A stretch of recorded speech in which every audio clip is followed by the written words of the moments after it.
জ্ঞানবাপী মন্দিরে শিবলিঙ্গ রয়েছে। জ্ঞানবাপী অজুখানার পূর্ণাঙ্গ সমীক্ষা চেয়ে সুপ্রিম কোর্টের দ্বারস্থ হিন্দু পক্ষ।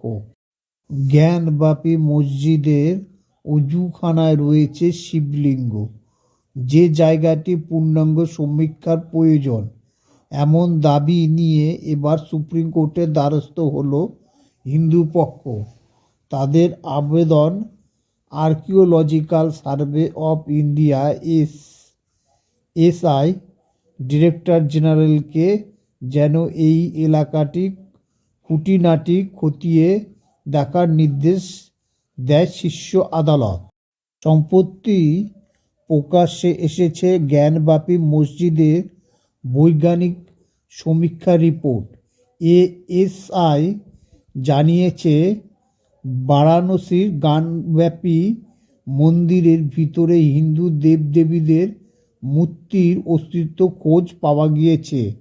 হনুমান, গণেশ এবং নন্দীর মতো মূর্তি জ্ঞানবাপীর অন্দরে মিলেছে। শুধু তাই নয়, অজুখানা চত্বরে অসম্পূর্ণ শিবলিঙ্গের অস্তিত্ব পাওয়া গিয়েছে।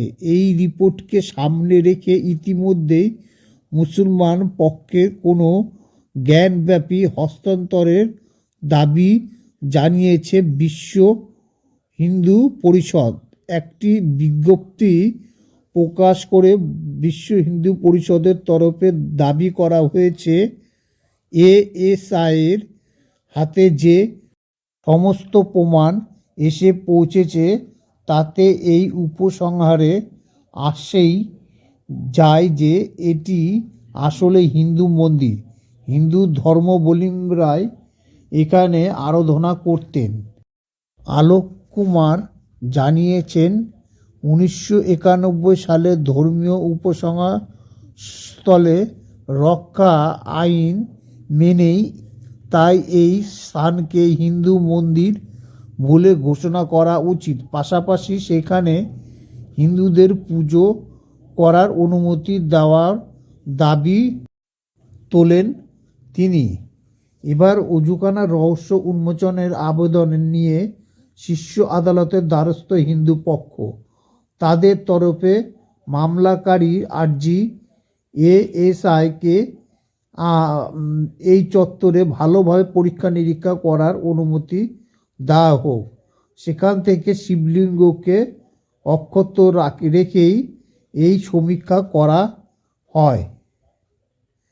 যদিও এএসআইয়ের রিপোর্টকেই চূড়ান্ত বলে ধরে নিতে রাজি নয় মুসলমান পক্ষ, বরং তারা এই রিপোর্ট নিয়ে সন্দিহান। তাদের দাবি, এএসআই তার চেয়ে নতুন কিছু পায়নি, শুধু নতুন করে সমস্ত মাঝঝাপের বিস্তারিত তথ্য দিয়েছে মাত্র।